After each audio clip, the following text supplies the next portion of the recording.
আসসালামু আলাইকুম। Welcome back to my channel. আমি এশা আরেকটা রেসিপি নিয়ে হাজির হলাম।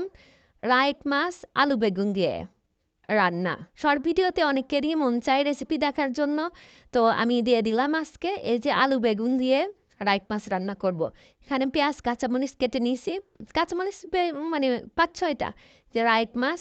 আর আমাদের ফ্যামিলিটা ছোটো, তো এই জন্য অল্প মাছ দিয়ে রান্না করা হয়, এটা দেখানো হয়। এই যে এখানে পেঁয়াজ আর কাঁচামরিচ তেলের উপর ভেজে নেওয়া হচ্ছে। এরপর পেঁয়াজের পানি একটু মানে রসটা শুকায় গেলে, পেঁয়াজের রসটা শুকায় গেলে আমরা এর ভিতরে আলু একটু দিয়ে নাড়বো, কারণ আলু দিলে হবে কি, তাহলে আলুটা যখন সিদ্ধ হবে খেতে টেস্ট লাগে। তো এই তো তেলের উপর একটু আলু দিয়ে এখন আলু একটু নাড়বো, মানে একটু জাস্ট ভাজা ভাজা হয়ে যাবে। এরপর আমি গুঁড়া মশলা দিব, হলুদের গুঁড়া। আর খেয়াল করবেন কতটুকু দিছি, 4 পিস মাছের জন্য এইটুকুই এনাফ।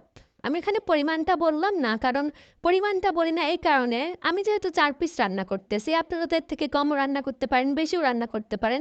এই জন্য আমি আর ভিডিও কাটি না। এই মশলা দেওয়াটুকু কিন্তু আমি প্রত্যেকটা রেসিপিতেই দেখাই দেই।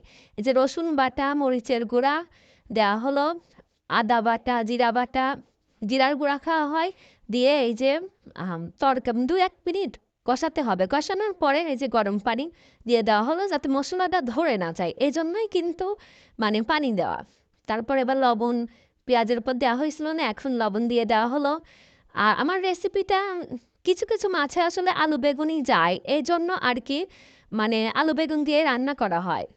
মানে এই মাছে কিন্তু ঝিঙা পটল এগুলা কিন্তু ভালো লাগবে না। তারপর এই তো এখানে এই যে মাছ দিয়ে কষাতে হবে। অনেকে ভাবে কি যে নরম মাছ কষানলে মনে হয় মাছ নষ্ট হয়ে যায়, ভেঙে যায়, কিন্তু না, নাড়ার ভিতরেও কিন্তু আছে, আলতোভাবে নাড়তে হবে। তারপরে এই তো মাছ কষানো হয়ে গেলে পানি দিয়ে দেওয়া হচ্ছে। আর গরম পানি ব্যবহারে কিন্তু মানে গরম পানি রান্নাতে ব্যবহার করলে হয় কি, রান্নার টেস্ট দ্বিগুণ বেড়ে যায়। আর দেখেন মশলা কিন্তু একদমই অল্প। আসলে আমাদের গুঁড়া মশলার কালারটা ভালোর জন্যই তরকারিতে এমন কালার হয়।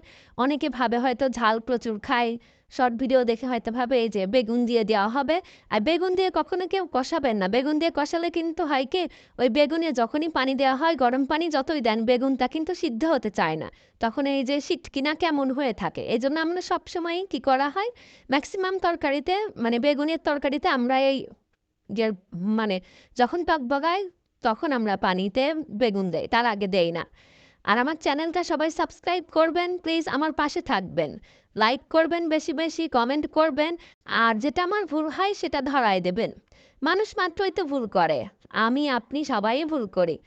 আর এই রান্নাটা আসলে একদমই আমরা মেয়েরা কিন্তু চাইলেই যে কোনো রান্নাই করতে পারি, শুধু জাস্ট একটু। আর আমি নতুনরাও যেন এই রান্নাটা দেখে রান্না করতে পারে, এই জন্য একদম সহজভাবে দেখাই, ডিটেলস আমি বলি। তারপর এই যে তরকারি ঝোল শুকায় গেছে, নামায় নিছে, দেখেন কালারটা কি সুন্দর আসছে। ভালো থাকবেন সবাই। আল্লাহ হাফেজ।